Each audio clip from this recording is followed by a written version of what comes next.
Este programa é livre para todos os públicos. É uma alegria, mais uma vez, poder estar aqui nesse encontro, nesse evento, Famílias de Pé. E o tema desse Kairos é muito forte. Famílias sustentadas pela fé. E por que eu digo que é muito forte? Porque nós só vamos conseguir sustentar a família pela fé. Não é só pelo trabalho, não é só pelas nossas forças, é somente pela fé que a gente vai conseguir sustentar a família. Então, é muito importante a gente meditar sobre isso. Eu gostaria de começar lembrando a vocês, a pequena feridinha me incomodando aqui, mas não é nada não. Gostaria de começar lembrando um pouco o que o nosso catecismo fala da família. Qual é a importância da família, qual é a missão da família. Isso é o mais importante, para depois a gente entender como é que nós vamos sustentar essa família na fé. No catecismo, no parágrafo 2205, diz assim: a família cristã é uma comunhão de pessoas. Comunhão, a gente sabe o que é comunhão, uma união, né? Vestígio e imagem da comunhão do Pai, do Filho e do Espírito Santo. Olha que coisa bonita. A família é um espelho da Santíssima Trindade. É o catecismo falando. É um vestígio, imagem da comunhão do Pai, do Filho e do Espírito Santo. Isso equivale a dizer que não é só nós que fomos criados à imagem de Deus, como está lá no Gênesis, capítulo 1, versículo 26. A família também foi criada à imagem de Deus. Olha que bonito. Pai, Filho e Espírito Santo são três pessoas. Na família a gente tem três realidades, né? Pai, mãe e filhos. A família que Deus inventou, a família que Deus instituiu. Inventaram outras famílias aí alternativas, mas que para nós cristãos não tem valor, né? E o catecismo continua dizendo assim, que sua atividade, obrigado, viu? Sua atividade procriadora, ou seja, a família gera os filhos, né? E educadora, então a missão da família, gerar e educar. A sua missão procriadora e educadora é o reflexo da obra criadora do Pai. Então, a família, o que ela é? Ela continua a obra do Pai. Bom, por aí, gente, nós já vemos o seguinte: a família é o plano básico de Deus para a existência da humanidade. Se a gente quebrar a família conforme o plano de Deus, a gente quebra o plano de Deus. É por isso que o demônio investe pesadamente contra a família. No ano de 1974, o Papa João Paulo II foi o ano internacional da família. O Papa João Paulo II escreveu a Carta às Famílias. E o que ele fala na Carta às Famílias? Ele fala assim, em outras palavras: como o demônio sabe que ele não pode vencer a Deus, então ele quer destruir a principal obra de Deus, a família. Isso é muito claro, né?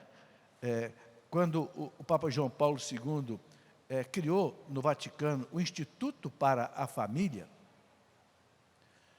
ele convidou um cardeal, chamado cardeal Caffarra, que era cardeal de Bolonha, na Itália, para ser o presidente desse Instituto da Família. E o cardeal Caffarra sentiu que era um peso muito grande. E foi conversar com a irmã Lúcia, vidente de Fátima, que ainda era viva. O que a irmã Lúcia falou para ele? Cardeal, a grande ofensiva do demônio agora é contra a família e a vida. Ou seja, destruir a família e tudo que se refere à vida. Aborto, eutanásia, manipulação de embriões, suicídio assistido, tudo isso nós estamos vendo. Para destruir a família, o que nós estamos vendo aí? Ideologia de gênero, divórcio, né? Casamentos sem o matrimônio, só coabitação sem a celebração na igreja. E nós estamos vendo hoje filhos de casais católicos não querem casar na igreja, apenas se juntam e pronto. Então nós estamos vendo que há um ataque realmente maciço contra a família e contra a vida. Isso é bem claro. E por parte de instituições poderosas como a ONU, por exemplo. Eu não vou ler aqui, porque eu acho que nas outras vezes que eu já falei aqui, eu já falei sobre isso. Eu escrevi um livro, vou mostrar, quem quiser depois aprofundar, quem quiser ler. Eu escrevi um livro que eu chamei de Família Santuário da Vida.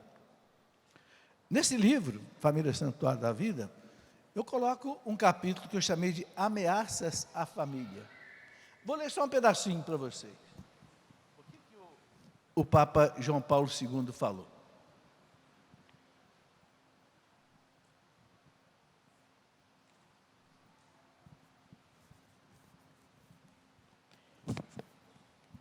Isso o Papa disse faz 30 anos, 1994. Nos nossos dias, o Papa João Paulo II falando, infelizmente, vários programas sustentados por meios muito poderosos parecem apostados na desagregação da família. Meios muito poderosos. Gente de muito dinheiro, instituições muito fortes, como a ONU, por exemplo, e outras. Existem as fundações Rockefeller, fundações não sei o quê. Às vezes até parece que se procure de todas as formas possíveis, apresentar como regulares e atraentes, conferindo-lhes externas aparências de fascínio, situações que de fato são irregulares. Então, tenta mostrar como coisa regular, coisa que de fato é irregular. Faz lembrar o profeta que diz, né? Maldito aquele que chama o bem de mal e o mal de bem. Nós estamos vivendo esse tempo. É o tempo da cultura do feio. O feio agora é chamado de belo, e o belo é chamado de feio. Então, o belo hoje é a pessoa usar uma calça toda rasgada. Esse é o belo hoje. Antigamente era o caipira. Quando eu era menino era o caipira. A mãe logo costurava, porque não podia ficar com a roupa. Agora não, agora é o belo. O belo é o chifrudo, o belo é o cara todo tatuado da cabeça aos pés. Isso chama-se a cultura do feio. Existe a cultura também do mal. Ao invés de cultuar o bem, cultua-se o mal. Quanta gente aí adorando demônio. Está cheio. Gente, nós estamos vivendo uma situação. Por que eu estou colocando esse quadro assim, meio tenebroso diante de vocês? Para ressaltar o tema desse Kairos. Famílias sustentadas pela fé. Não tem outro jeito. Ou nós sustentamos a família pela fé, ou você sustenta a sua família pela fé, ou a sua família vai, como diz o caipira, para o brejo. Por quê, gente? Nós estamos vendo. Nós estamos vendo, a pressão está aumentando. O nosso governo aprovou ideologia de gênero em todo o país, através de uma portaria. Todo mundo sabe o que é ideologia de gênero. Ideologia de gênero é o seguinte: não tem sexo, você não tem sexo, você não é homem nem mulher. Então você pode casar com um homem, pode casar com quem você quiser. Acabou o casamento de Deus. Porque o casamento de Deus, na primeira página da Bíblia, é o homem e a mulher. Deus criou o homem, criou a mulher e disse para os dois: crescer e multiplicar. O homem deixa a casa da sua mãe, se une à sua mulher e sereis uma só carne. Esta é a fé católica, essa é a fé cristã. E também a fé judaica. Quem quiser viver algo diferente, que viva. E nós até temos que respeitar cada um. Mas, para nós cristãos, família é isso. Entende? Então, o Papa João Paulo II, esses dias, ele chamou a ideologia de gênero de colonizações ideológicas. O que quer dizer isso? O Papa repete muito essa expressão, são colonizações ideológicas. Vamos entender. O que é uma colonização? Antigamente, um país colonizava outros países. Por exemplo, a Inglaterra criou uma colônia na Índia, criou uma colônia na China. Portugal, Espanha criaram colônias no Brasil, são colonizações antigas, da época do Império. Acabou isso. Agora tem uma colonização ideológica. Você não vai mais criar uma colonização territorial. Não, você vai criar uma colonização ideológica. Você vai, daqui dos Estados Unidos, você vai colocar lá no Brasil uma ideologia. A ONU vai criar uma colonização ideológica no Brasil, ou seja, todo mundo falando o que eles querem. É o que o Bento XVI chamou de ditadura do relativismo. O que é a ditadura do relativismo? Não existe mais a verdade. A verdade é aquilo que você quer. Acabou. Então, acabou a verdade. Porque se a verdade é o que você quer, então não tem verdade. Se para você 2 mais 2 é igual a 5, para ele 2 mais 2 é igual a 7, para mim 2 mais 2 é igual a 9, então onde é que tem verdade? Não tem verdade, acabou a verdade. Ou 2 mais 2 é igual a 4 para todo mundo, ou não tem verdade matemática. Mudando o que deve ser mudado, o latim usa essa expressão mutatis mutandis. Isso acontece na moral, acontece na teologia, acontece na liturgia. Eu faço o que eu quero. Então tem padre que vai lá celebrar a liturgia, celebra do jeito que ele quer.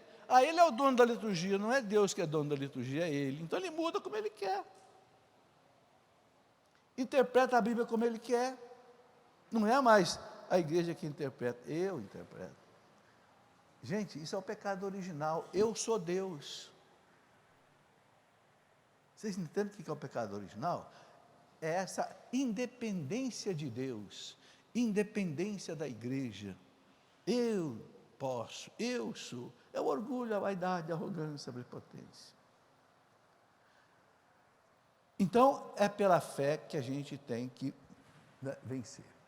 O catecismo, quando ele fala da família, continua dizendo assim, olha, parágrafo 2207, a família é a comunidade na qual, desde a infância, se podem assimilar os valores morais. Onde é que você aprende os valores morais?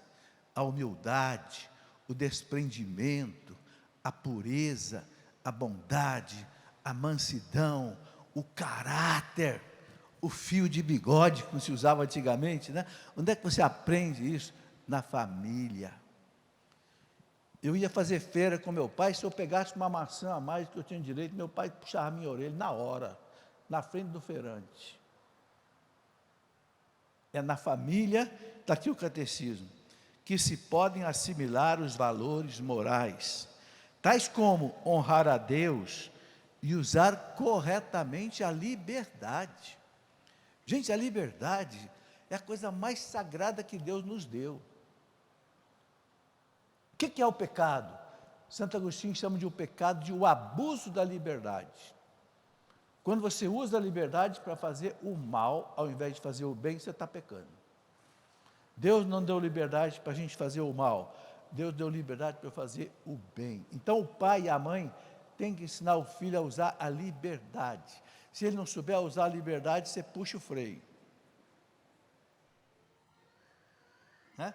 Lá no livro do Eclesiástico, capítulo 30, que fala da educação dos filhos, o Eclesiastes diz assim: não lhe des toda a liberdade na juventude. Não é para não dar liberdade, você pode dar liberdade, mas não lhe dê toda a liberdade.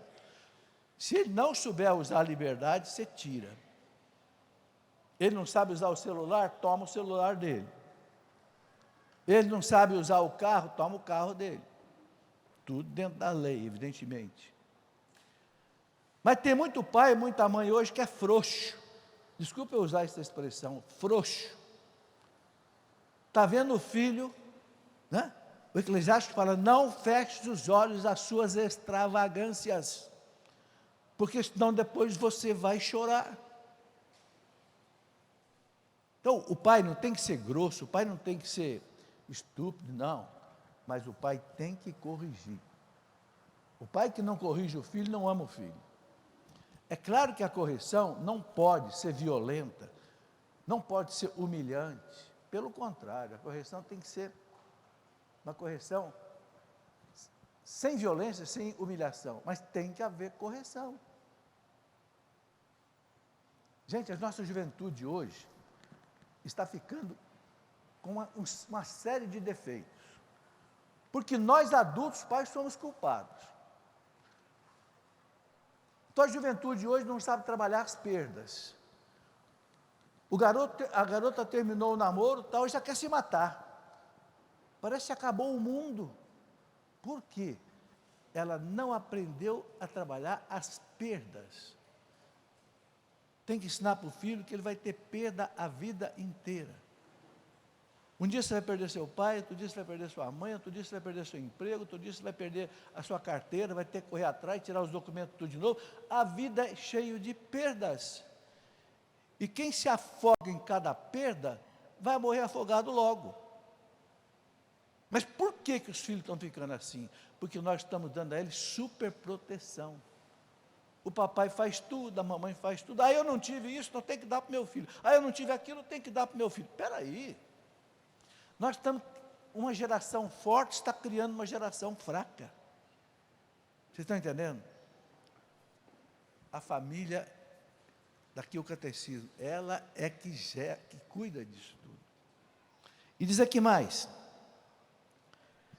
a família é a comunidade na qual, desde a infância, se podem assimilar os valores morais, castidade, honestidade, caráter, honra, brio, vergonha na cara, não ser mentiroso, não ser hipócrita, tais como honrar a Deus e usar corretamente a liberdade. A vida em família é iniciação para a vida em sociedade. A gente educa os filhos para Deus e para a sociedade, né? Domingo Sávio, aquele menino que morreu santo com 14 anos de idade, ele dizia: ser cristão é amar a Deus é ser bom cristão e honesto cidadão. É isso que Deus quer, que você seja um bom cristão e um honesto cidadão, não é? A fecundidade do amor conjugal não se reduz só à procriação dos filhos, mas deve se estender à sua educação moral e formação espiritual. Formação moral e espiritual. O pai e a mãe têm que dar formação espiritual para a criança. A catequese começa no colo da mãe e do pai. Eu aprendi a rezar o terço com 5 anos de idade, no colo da minha mãe. Nunca mais eu consegui andar sem o terço comigo, porque aprendi com 5 anos de idade no colo da minha mãe. E não teve Satanás que conseguiu tirar a confiança do terço na minha vida inteira.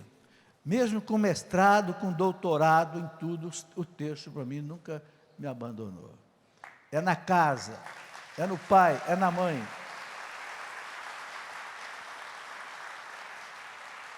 Com 5 aninhos de idade eu rezava o terço em família, puxava uma dezena, nós éramos 9 irmãos. esse testemunho tem que ser dado. Nós éramos 9 irmãos, 8 homens e uma menina. 6 horas da tarde, em ponto, minha mãe chamava para rezar o terço. Ela dizia: o ponteiro grande do relógio está apontando para o céu, e o pequeno apontando para a terra. Com os pés na terra, nós vamos agora olhar para o céu. E era 6 horas da tarde. Podia chover canivete. 6 horas da tarde, reunia todo mundo no quarto dela, cada um puxava uma dezena do terço. É claro que a criança reza meio desatenciosa, um meio brincando, o outro não sei o quê, mas está rezando.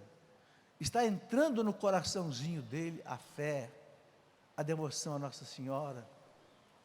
Resultado, meus irmãos, hoje já morreram 2 irmãos, hoje somos 7.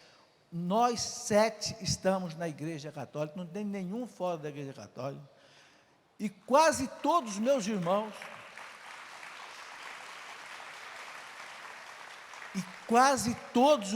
irmãos, vão à missa diária. Eu sei porque eu vou à missa diária e encontro com eles na missa. Que milagre é esse? Esse é o milagre. Esse é o milagre que a minha mãe fez. Uma mulher que estudou só 4 anos na vida dela, meu pai que estudou só 4 anos na vida dele, mas que colocou para nós a formação espiritual. Entende? A catequese em casa, a catequese na igreja, a primeira comunhão, a crisma, depois dos encontros de jovens, que a minha mãe empurrava a gente para os encontros de jovens. Com 20 anos de idade, fui fazer o meu primeiro encontro de jovem com o Padre Jonas, lá em Campo de Jordão. Foi lá que eu conheci o Padre Jonas, e depois não me separei mais nunca dele. Só agora, na morte dele. Entende? Então, essa é a responsabilidade da família. É claro, gente, que para isso, nós temos que ter fé. São Paulo fala na carta aos Romanos, Romanos 1,17, o justo vive pela fé. Quem é o justo? O justo é o homem de Deus, a pessoa, a mulher de Deus. Vive pela fé. A carta aos Hebreus, capítulo 11, versículo 6, sem fé é impossível agradar a Deus. Vocês estão aqui hoje porque vocês têm fé. Senão vocês não estariam aqui. Então, graças a Deus, nós temos fé. Você que está me acompanhando pela televisão, ou pela rádio, é porque você tem fé. Porque sem fé você não agrada a Deus. Sem fé você não acredita na confissão.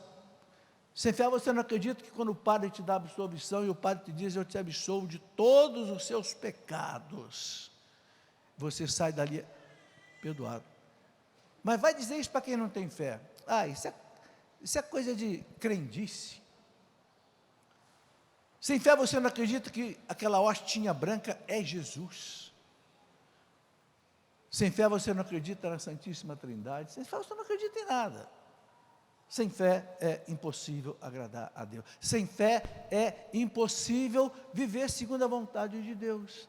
Sem fé é impossível criar uma família segundo a vontade de Deus. E aí, gente, o que é a fé? Quando a carta aos Hebreus define o que é a fé, ele fala que a fé é a certeza de alguma coisa que você não vê. A esperança é a certeza de uma coisa que você não vê, mas que é verdade. Acreditar em Deus. Ninguém vê Deus como Ele é, e nem pode ver, porque Deus disse para Moisés, está lá no livro do Êxodo, capítulo 33, no versículo 20, Deus disse para Moisés: ninguém pode ver a Deus e continuar vivo. Por quê? Porque Deus é um fulgor tão extraordinário que a gente morreria, se a gente visse Deus como Ele é. Só vamos poder ver na eternidade, porque na eternidade nós vamos ter uma outra dimensão de vida, de um corpo ressuscitado, aí vai ser diferente. Aí São Paulo diz que nós vamos ver Deus face a face, mas aqui não dá para ver Deus. mas eu acredito em Deus. É a fé. Então, a fé é você acreditar naquilo que você não vê. E fé não é ciência. Eu quero explicar a vocês a diferença entre a fé e a ciência. Qual é a diferença? A ciência, você vai para o laboratório, pesquisa, analisa, compara, faz experiência, tira uma conclusão. Isso é ciência. Eu estudei muita ciência. Formei em matemática, física, depois fiz mestrado em física, fiz doutorado em física, então eu estudei muito ciência. Mas e a fé? O que é a fé? A fé não é aquilo que você descobre, é aquilo que você recebe do alto. Está entendendo? A ciência você procura, a fé você recebe. A fé é revelação. Então, Deus revelou a Santíssima Trindade. Pai, Filho e Espírito Santo. Foi algum papa que inventou isso? Não. Foi um teólogo? Não. Foi um filósofo? Não. Quem disse isso para nós? Jesus Cristo. Ele falou do Pai, ele se apresentou como Filho e falou do Espírito Santo. No batismo dele, estava o Espírito Santo em forma de pomba, o Filho presente e o Pai falando, este é meu Filho bem amado. Pronto, quem revelou a Santíssima Trindade? Deus. Ninguém foi pesquisar a Santíssima Trindade e encontrar essa verdade. Ninguém poderia encontrar, jamais um teólogo ou um exegeta, um hermeneuta. Deus revelou. Por que eu sei que a hostinha branca consagrada é Jesus? Porque ele disse, isto é o meu corpo que é dado por vós, ponto. Você não vai entender nunca, porque não é a ciência que descobriu isso, a fé que revela. Estão entendendo? Então, fé é agir de acordo com aquilo que Deus disse e que eu não entendo. Eu posso entender tudo que descobriram na ciência. Eu estudei ciências aeroespaciais. Posso dar uma aula para vocês de como é que os planetas giram em torno do Sol, em órbitas elípticas, com o Sol ficando sempre no foco de cada elipse. Tem as equações matemáticas, físicas, belíssimas. Eu posso explicar, você pode até entender. Mas eu não posso explicar a você o mistério da Santíssima Trindade. Porque não cabe na nossa cabeça. É uma revelação. Isso é fé. Então nós temos que levar isso para a família. A família tem que acreditar no que Deus revelou. Aí, meus irmãos, a importância de a gente conhecer a nossa doutrina.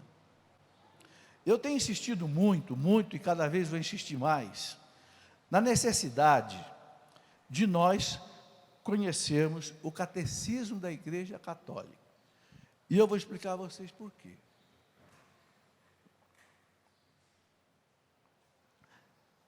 Porque a cada dia que passa, a gente está vendo que a pressão contra a família está aumentando. Está aumentando. E vai chegar aqui no nosso Brasil. Eutanásia. Vão querer aprovar a eutanásia aqui no Brasil. Vão querer aprovar suicídio assistido aqui no Brasil. Vão querer aprovar tudo que não presta aqui no Brasil. Tudo que é contra a família vão. E o que está por trás disso? Eu queria pegar uma citação aqui na Bíblia, que é da segunda carta de São Paulo aos Tessalonicenses, para a gente entender uma coisa muito importante. 2 Tessalonicenses, capítulo 2, a partir do versículo 9. Prestem atenção nisso que eu vou ler. 2 Tessalonicenses 2, versículo 9. São Paulo está falando da última aprovação que a igreja vai passar, e que o catecismo da igreja fala no parágrafo 675. Eu não sei quando é que vai ser essa aprovação final, mas eu sei que ela já começou. Não sei se vai demorar 1 ano, 10 anos, 100 anos, porque quando ela estiver no ápice, é que Jesus vai voltar. E ninguém sabe quando é que Jesus vai voltar. Mas o catecismo fala, no parágrafo 675, que, antes do Cristo voltar, a igreja vai passar por uma provação que nunca ela passou igual na vida dela. E essa aprovação vai ser em cima do quê? Vai ser em cima exatamente da fé. É uma aprovação que vai levar você a perder a fé. Vão querer passar a lábia em você. Isso para mim tem cheiro de nova era. Eu vou te dar tudo. Nós vamos ter um governo só no mundo inteiro.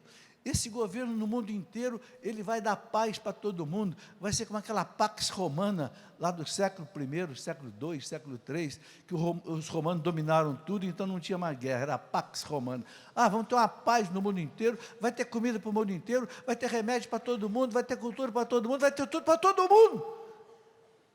Só que tem uma coisa, você vai ter que abrir mão da sua fé. Porque não vai ter só uma religião, não. Ou melhor, não vai ter cada um com a sua religião, não. Nós vamos criar uma religião só. Ou seja, nós vamos misturar tudo. Catolicismo com umbandismo, com Seixinoye, com Hare Krishna, vamos misturar tudo, fazer um coquetel, bate no mix e dá para você beber. Isso chama-se apostasia. Agora veja o que São Paulo está dizendo aqui. Segunda carta aos Tessalonicenses, capítulo 2, versículo 9. A manifestação do ímpio. Quem é o ímpio? O ímpio é o homem da iniquidade, é o homem do mal, é o inimigo de Deus. Tem o pio e o impio. Pio é aquele que é piedoso. Então tem o Papa Pio XI, Pio XII, né? É o pio. E tem o impio, ou seja, o que não é pio, o que é anti-Deus. Então ele fala, a manifestação do ímpio será acompanhada, presta bem atenção, graças ao poder de Satanás, de toda sorte de portentos, sinais e prodígios enganadores. Presta atenção nessa palavra, enganadores. Toda ação diabólica contra a família, contra Deus, contra a vida, é uma ação diabólica, em que o mal vai realizar portentos quer dizer grandes coisas, sinais prodigiosos e enganadores. Gente, uma coisa que nós temos que entender, que a grande tática do demônio não é a violência, não é a violência.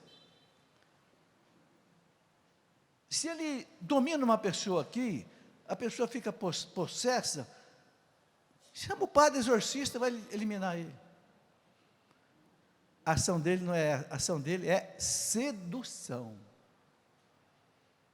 Como é que ele ganhou a humanidade no paraíso? Foi fazendo violência com Adão e Eva? Não.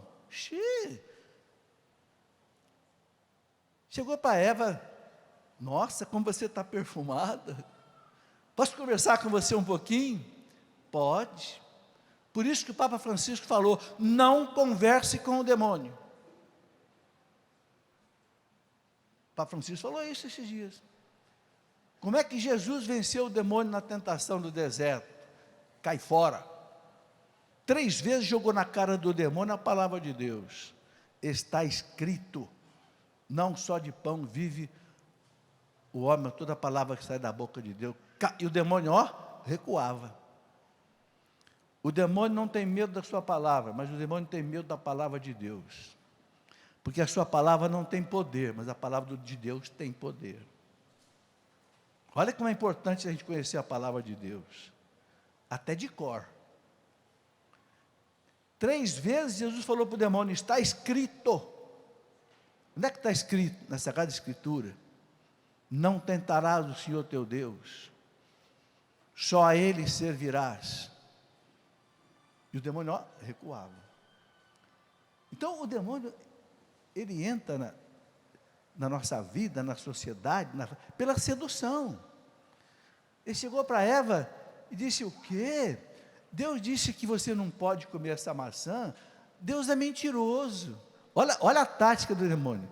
Uma tática do demônio é chamar Deus de mentiroso. Mentiroso! Deus disse que você não pode comer essa fruta, que você vai morrer. Se você comer essa fruta, Deus tinha dito para Adão e Eva: não come que vocês vão morrer. Mentira! Seus olhos vão se abrir, vocês vão ser como deuses. Você já pensou? Você vai ser deusa. Ah, é? Então traga a fruta. Inventaram maçã, né? Não tem, na Bíblia não tem maçã. Eu acho que é influência europeia. Eu acho que se fosse aqui no Brasil seria banana, né? Mas a influência europeia de maçã, não tem maçã, é simbólico, né? Vocês estão vendo como é que ele ganhou Eva e ganhou Adão?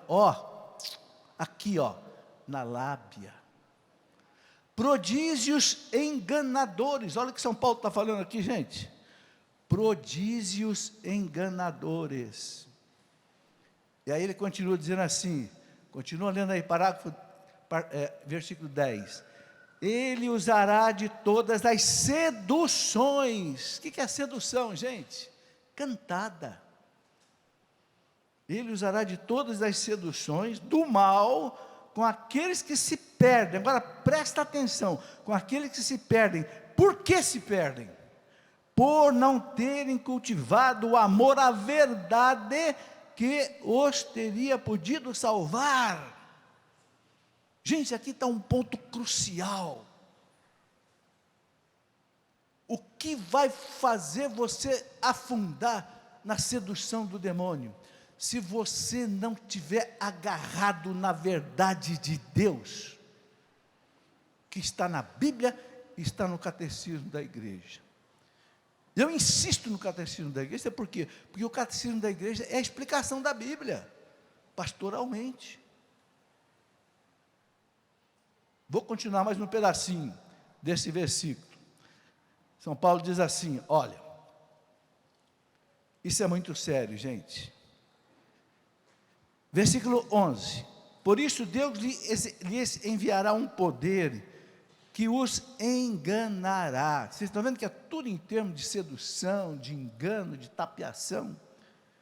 E os induzirá a acreditar no erro, induzirá a acreditar na mentira. Desse modo, serão julgados e condenados quem? Todos os que não derem crédito à verdade, que os mais consentiram no mal. Então, o que a palavra de Deus está dizendo para nós, gente? Nós só vamos vencer as seduções do mundo, que são seduções diabólicas. A sedução que quer levar seu filho para a droga, a sedução que quer levar seu filho para um sexo desvairado, a sedução que quer levar seu marido para não sei o quê, sua esposa para não sei o quê, a família. As seduções. Você só vai conseguir vencer pela verdade. A verdade que os teria podido salvar, está ali na palavra de Deus. E aonde que está esta verdade, gente? Na palavra de Deus e no catecismo da Igreja Católica. É tão importante o catecismo da Igreja Católica, que esses dias até, eu fiz um manualzinho, porque eu recebo muitas perguntas, e muita gente pergunta, professor, eu não sei usar o catecismo, como é que usa o catecismo? Eu falei, então peraí, eu fiz um manualzinho, grampeadinho, como usar o catecismo da Igreja Católica. Então eu fiz aqui um dicionáriozinho, que você encontra a palavra que você quer pesquisar, e na frente tem o número dos parágrafos do catecismo que fala desse assunto. Pronto, você, no instantinho, tira uma dúvida usando o catecismo. Como usar? Gente, é o dicionário da verdade. Eu quero dar um exemplo para vocês sobre isso. Teve um jovem que chegou para mim e disse assim, professor, eu fui me confessar, e eu falei para o padre, que eu transo com a minha namorada. O padre disse, é pecado grave, fornicação. Eu fui conversar com um outro padre, o outro padre disse, não, não é pecado não, se vocês se amam não é pecado. Vocês estão vendo? A mentira e a verdade. A verdade do Espírito Santo e a mentira do demônio. Estão percebendo? E aí ele me perguntou, e aí professor, o que eu faço? Abre o catecismo da Igreja Católica e olha e leia o catecismo disso. Pronto. Ele vai dizer para você que é pecado grave. Acabou. Você não fica culpado em A, nem culpado em B. Vocês sabem que os padres da teologia da libertação abrem mão de tudo. Não existe mais milagre, não existe mais... Vale tudo. Tem padre e tem freira que aceita o aborto. Eu li uma reportagem na revista Veja, na página amarela, da irmã Gebara, dizendo que o pobre tem direito de fazer o aborto, porque ele é pobre e não pode criar criança. Nem pobre, nem rico tem direito de matar uma vida. É assassino.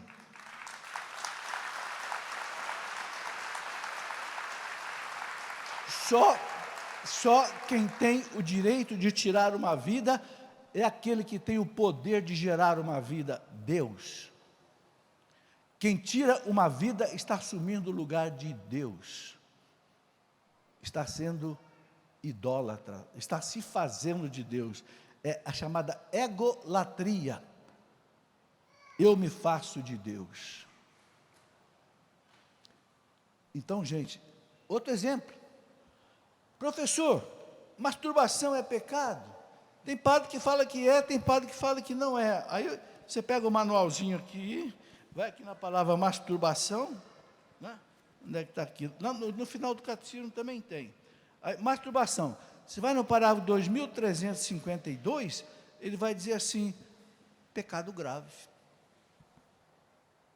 E um padre que fez teologia, disse que não é pecado.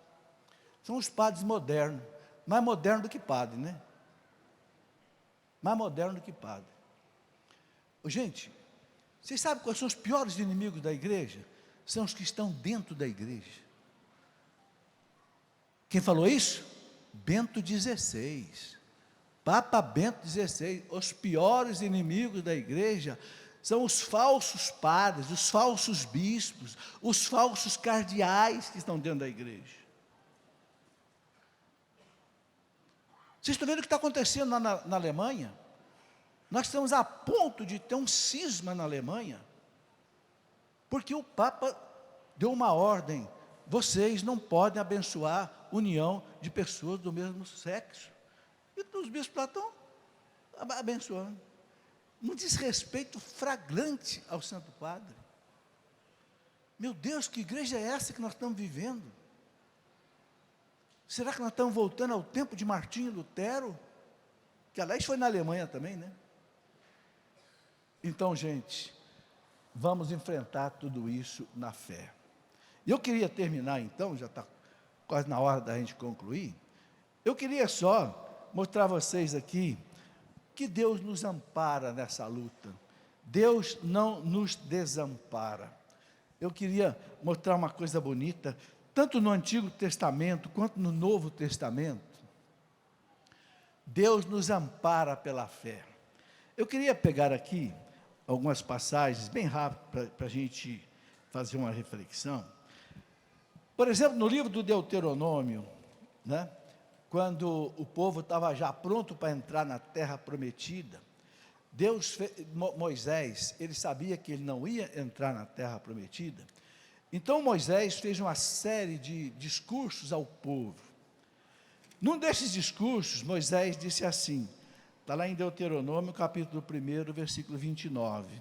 Deuteronômio 1, 29. Moisés falando para o povo. Primeiro, eu vou colocar aqui o versículo 21. No final do versículo 21. Não temais, não tenhais medo, não te assustes. Por quê? Porque o povo ia enfrentar os inimigos dele na entrada da terra prometida. Então muita gente já estava morrendo de medo. Moisés fala, não tenham medo. No versículo 29, né? Eu vos respondi: não vos assusteis, não tenhais medo deles.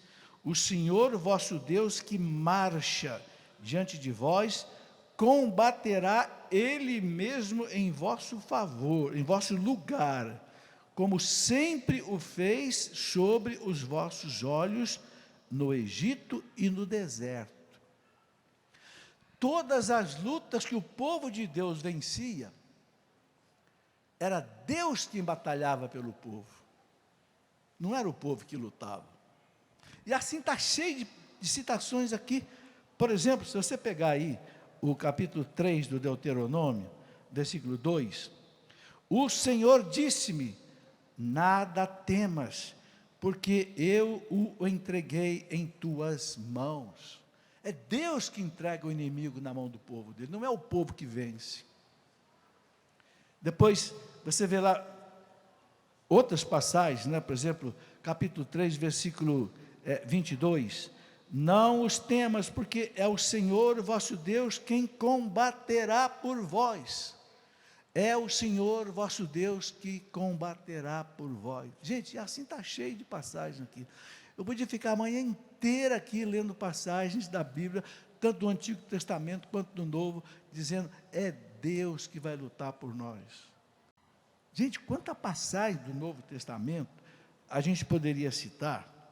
Vou pegar aqui só rapidinho, algumas, por exemplo. São Pedro falando, primeira carta de São Pedro, né, capítulo 5, versículo 16. Lançai sobre ele todas as vossas preocupações, porque ele tem cuidado de vós. Tudo posso naquele que me dá força, São Paulo, Filipenses 4,13. Se Deus é por nós, quem será contra nós? São Paulo, Romanos 8,31. Então, gente, acreditar nisso, gente, é a fé. Agora, o poder de Deus só age em nós se a gente acredita. Eu vou dar um exemplo.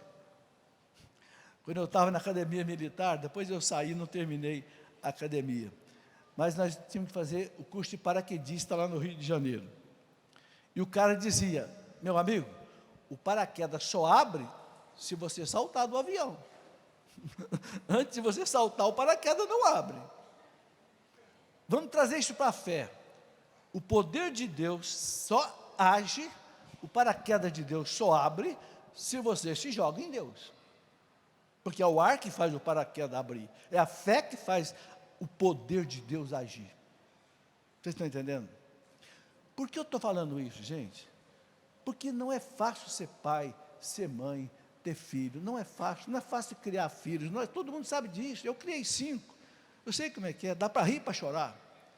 Mas é na hora da lágrima que você tem que abrir o paraquedas. É que você tem que se jogar em Deus. Tudo posso naquele que me dá força. Repete com você na hora do sofrimento essa frase. O Senhor é o meu pastor, nada me falta.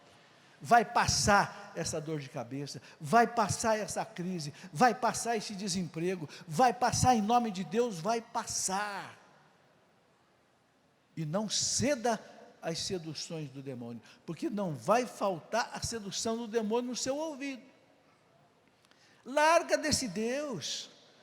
Esse Deus é um bandido. Esse Deus é que levou a sua mulher. Esse Deus é que está levando seu filho embora. Não, dá um tapa na cara dele.